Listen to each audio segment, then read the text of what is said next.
Hello, welcome to episode 46. I was about to look at you then and say, is it episode 46? I don't know. It's my friend the Gregster. Hello. Greg Delalugere. Delanugere. Did I say it wrong? Maybe. To be fair, we've just been talking about this. It was very close. Good, I'm glad.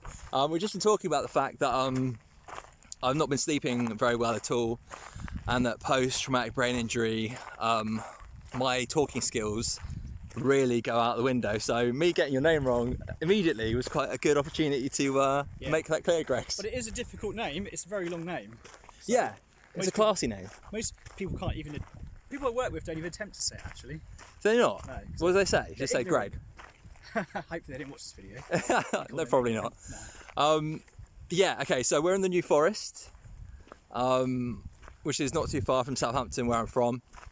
And Greg very kindly agreed to be my first guest on Dead Man Talking. Am I really? Yeah. Oh, yeah. How about that? I just thought it'd be good to chat to someone, chat to a mate, and we'll have someone there to sort of add some insight on stuff.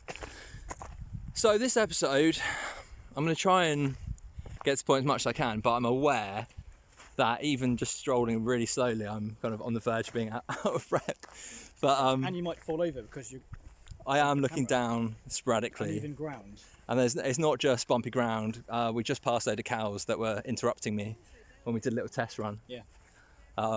You know, I said, oh, this is episode 36, and the cow went, "Mrr." And were they protecting their yeah, baby thing? I was going to just sort of keep the cow in shot, but then I realised that it has foals with it, so, and they can get aggressive, and that would not be a great episode, me being mowed down, and Greg's as well, by a cow. Yeah. So whose sister is this? My dad's. I was about to say hello then, but I thought they're chatting, so I don't want to interrupt. Okay, so this episode is about anxiety, because post-traumatic brain injury, one thing I've been really aware of is that most survivors suffer with an anxiety disorder as a direct result of their traumatic brain injury or acquired brain injury. And I think it probably bleeds into all types of post-concussion syndrome too. But at first, my medical practitioners thought I was bullshitting, that I didn't have that, because I did have that prior to TBI. I had chronic anxiety for many years. In fact, before I auditioned for drama school, I had chronic anxiety. And one day, I just thought, first of all, I thought I can't be an actor because I'm afraid of everything. But then I thought, long story short, fuck that. I'm sick and tired of being afraid. And then I realised, or it struck me, that the only way I would no longer be in a prison where I was afraid to even lock my doors because I was afraid that my neighbours would see my hand shaking and know how vulnerable I was mentally and all that sort of stuff, that I thought, I don't want this. And I was always a confident child, so I knew it was possible to be confident. It'd been a very long time since I had been. So I thought I'd just talk about that a little bit and just give like the crux of the issue, what I think fixes it. And I'm very lucky, doctors did point out that anything you make progress with in your life prior to TBI, if an area of traumatic brain injury hits that part, it can take out the function of, your left arm, which he said, Dr. Shan said, that'd be very obvious if that happened. But it can also wipe out areas where you become mentally strong, but luckily that didn't happen to me. That's one of the reasons I started doing these videos, because I still have the gift of the gab. Normally, You do. and I haven't stammered too much, but I have actually stumbled across words. I've said completely something that sounds like the word, but isn't the word a few times. Have you noticed that, Greg? Yeah, earlier on. I can't remember what it was though. It's because Greg's a gentleman, so, but I appreciate remember. that. I'm always stumbling over everything I say anyway. But Stumbling along. like you said earlier, you just got to just let it go, Yeah. because no one really cares. No one cares. And if they do judge you for it, then they're a bastard and they got to go. Yeah, they got to get out of our lives. Sling your hook, sunshine. Yeah. Do you know what, I'm going to do a quick panoramic view, just because we've suddenly got to a place with a good view Very nice. of the New Forest Heathland for the viewers. So this is a gorgeous bit of heathland in the New Forest. I thought I'd just do a little panorama. In fact, I'm going to do one more. Did you tell them it's called Lyndhurst? Oh, actually in Lyndhurst, the Lyndhurst part of the New Forest. No, I did not. I definitely didn't say that. I just gave them the broad name. If you guys want a holiday here, then we can recommend you places to stay and places to eat at. but I'm not getting a Great. financial benefit for that. Only Greg's is. So he gets a cheeky backhander, like. Yeah. Only joking, not really. But it is a gorgeous place, and it's a giant old forest. Even though the name kind of a bit misleading, really, isn't it? It is actually. Yeah. Okay, so I'm It gonna was quick. new once though, wasn't it? Say again. It was new once. Yeah, exactly. But time doesn't stand still, Greg's. For no man. So anyway, so the point was, and it's a very to the point. Well, that's my intention anyway. But what I started doing was, I thought I'm going to get into drama school. God knows how, because I before I got into East 15 acting school, I'm pretty sure I puked up when I got to the school, and I didn't really want to look anyone in the eye. But a friend of mine at the time said, for all the other people waiting, find the most attractive woman and just talk to her, and that will break your nerves a little bit. And I did that, and that did help a little bit actually, and she was really nice. She was really nice to me. I'm not talking about just aesthetically, although she was a stunner. Anyway, What's her name? I can't remember. She didn't get in the school and we didn't become friends, but I remember she was just really, really nice. And she was the sort of person you'd want to talk to if you were having a problem with your confidence, you know. But, you know, no matter who or whatever sort of person you're attracted to, talking to that sort of person, especially if you've never met them before, is actually pretty daunting. Yeah. Terrifying. Absolutely. You know, I think a horror film situation would actually be preferable to approaching a beautiful woman as a single man. Am I wrong in some ways? You're not wrong. So anyway, I'm going to get to the crux of the point, and I'd recommend that anyone experiencing this sort of look into that and start slowly implementing, but very gradually. Don't go the whole hog straight away. But as often as you can, start doing the thing that scares you, but you can do it in very small implements. It can be tiny, tiny little things. That's what I did. But also what I was thinking, because it does go deeper than that, is that at the time I would hold on to physical tension, mental tension, and the more I did that, the worse things got. So being open-minded, eventually getting to a place where you can be open with people you think you can trust with the truth of what you're going through, and just looking at fear in the eye and doing that thing that scares you, even if it's just going to the supermarket during rush hour. Not that that's really preferable at the time of COVID, but Yeah, in normal avoided. times, Yeah, best avoided. you know. So yeah, it's a good example normally. But do you have anything to add to that, Greg? So I'm just trying to be like pithy with it, but obviously I don't have the ability to be pithy anymore. Or not today. So would they call this exposure therapy? When That's trying to face the fear in a little bit at a time. Jordan Peterson talks about that, and I worked that out myself, and that's what I did. But that is basically it, isn't it? Yeah.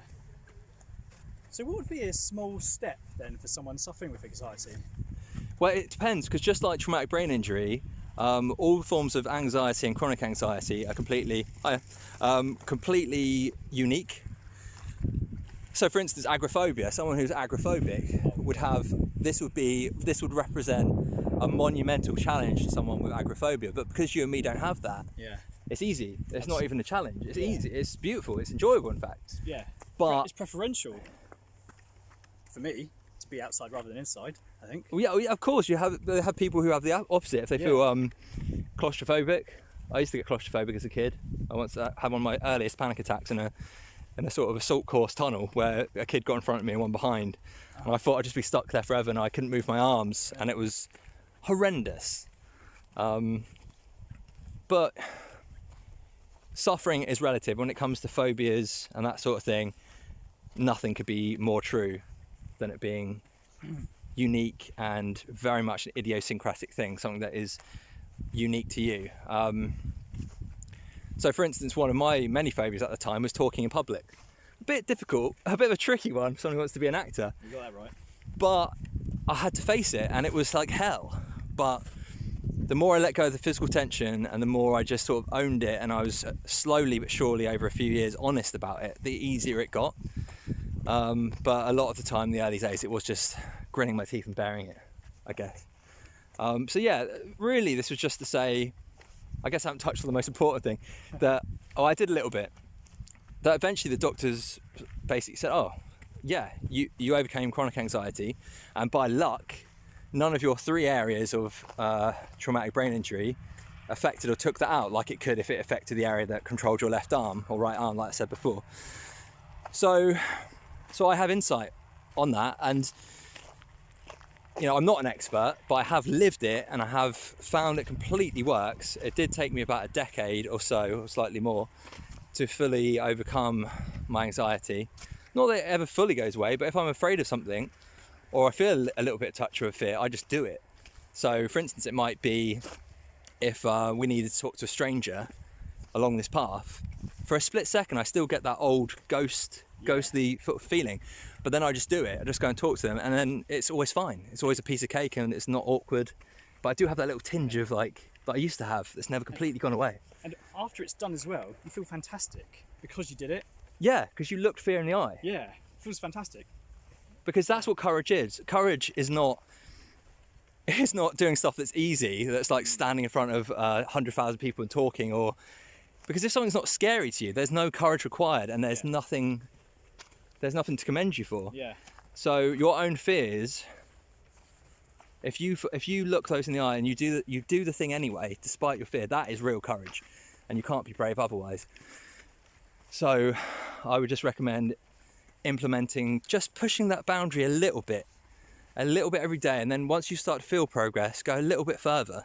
And only you can really know what that is, but if anyone wants to private message me about that, but I would definitely mainly recommend looking at Jordan Peterson and researching it online. I've got a book recommendation. The Gregster has got a book recommendation. Probably the most popular book of its type is Susan Jeffers' Feel the Fear and Do It Anyway. That's exactly kind of what I'm saying in a really bad way, but yeah, so Susan Jeffers, Feel the Fear and Do It Anyway. It's a great book. I think I might know it. Isn't she the one with the 5-second rule? Where she said, if you think of something, just do it. So if it goes over 5 seconds... Was that someone else? It might be someone else. Is it Mel someone? I think you might be right, yeah. I don't know. I don't know. I haven't read it, but I've heard it. But they're going down the same kind of approach level, basically. Ish. Maybe. Maybe not, actually. Don't quote me. Because not only, I'm also a bit too lackadaisical. Ooh, that's a first. No one's heard me say that word on Dead Man Talking. I'm going to be honest with you, I don't know what that word means. Oh, fuck. Well, hopefully I'm not wrong here, because I could be. But I think it means just careless. Imagine if you didn't know what it meant as well. Yeah. That'd be hilarious. Well, that's what I think it means. But I'll be honest, I sort of took a risk there. Yeah. But don't we all do that with the occasional word? Yeah, I do. But then normally I use it and then I check it, and then 9.9 times out of 10 I'm like, thank God, it's right. But I'm always relieved and surprised. Should we fact check it? Yeah. Okay. I didn't know how to spell it.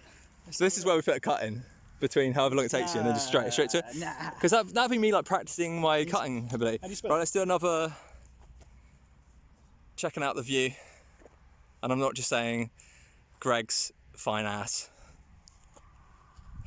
No comment. They weren't expecting that, did they? Were they? Well, that's. Are we glad they watched it now? Let's say, oh, he's been working out. His ass. Yeah. Okay. Yeah. Without interest. Does it correlate at all, or is it not? Well, it says without interest, vigour, or determination, listless, Half-hearted. lethargic. So basically, like, lackadaisical half-heartedly. attempt, lazy, indolent. I don't know. I've never heard of indolent. So it's kind of. I was kind of right then. It's What like did you kind say of originally? like kind of carelessly, almost like saying something without care or verifying information, that kind of thing. It still correlates. Yeah. Is that cinnamon? Probably cinnamon. Yeah, synonym. Cinnabon. Cinnabon. Have you got anything else to say, Gregs? Because I think I'm going to leave it there. Maybe we'll cut a little bit, but maybe we won't. I don't know actually. There's probably lots to say. But I just wanted to touch on it, and I probably could have done that in 3 minutes, but I did it in 12. Hey, but well, 14 if minutes. the fans want more, then They're not fans. All right. If the viewers want more, Subscribers. then there'll be more. Okay. Yeah. And where will there be more? Will we add on more chatting later? Doing an extra video, yeah. To be fair, do you know what? If We there's might just interest. stop talking now. We'll stop there, and if we've got anything else to say, we'll quickly go over it and then record a little bit more, and then there'll be an additional bit at the end of this video. Yeah? Yeah, or is that maybe an epilogue? Is that what you call it? Yes. Well done. I haven't pulled that word up before. I'm an ex-pro actor. Yeah. Okay. So, Gregs, before we go, Yep. I realised that I haven't actually done. I used to always do like a Chuck Norris joke at some point. Have you got any Chuck Norris jokes? No, I haven't got any. Oh, damn it. Oh, actually, you know what? I've never seen a Chuck Norris film. I don't know if I've done this one before. I might have done. Apologies if I have. But our old schoolmate Will Wilders commented this on my Instagram page on a video where I did do a few Chuck Norris jokes, and he just wrote, Chuck Norris once went to a feminist rally, and when he left, he had his ironing done and his sandwiches made. It's just, I love that one too because it's just so unexpected. That's good. Is this video going to go on Instagram? No, but I normally put links on Instagram. And there's one other one. This one's not that funny, but I do like it. Chuck Norris once stumbled across a portal to another reality and met the other Chuck Norris. They had a fight for many hours, and both Chuck Norrises won. Like That's good. Yeah. It's not that funny, but It's not funny, but it's nice. Chuck Norris's tears can cure cancer. It's just a pity that Chuck Norris can't cry. I like that you like that one. Yes, I got the Gregster to have a little titter, a little guffaw. Right, okay, so episode 46 of Dead Man Talking. I have been James Inkson Stevens and Greg de la Lougeret. Did I say it right this time? Greg, say it again. Greg de la Lougeret. No, it's de la Lougeret, there's an N. I've literally, the way I've just said it, that's the way I've been saying it since we were 11 years old. Yeah. Going to St George's together. Like, so I'm really sorry. So it's like your entire life I'm getting your surname wrong. Yes, it's not de la Lougeret, it's de la Lougeret. So that's goodbye from me and goodbye from Greg de la Lougeret. Yeah? Yeah. Did I get it right? You got it right. I thought you were laughing because I fucked up again. I mean, that would be amazing if you did. You didn't. Okay, all the best. I'm going to do one more, even though it's just a car parked across the street, but that's one more panoramic spin. Much love, and oh yeah, subscribe, which I don't know if you want to subscribe after this episode. Subscribe, hit the notification bell, share if you have a mind to, and like if you have a mind to too, because it makes me and these videos more visible. And as I said before, I'm going to carry on to episode 101 and then revise it from there. Okay, much love, take care, bye.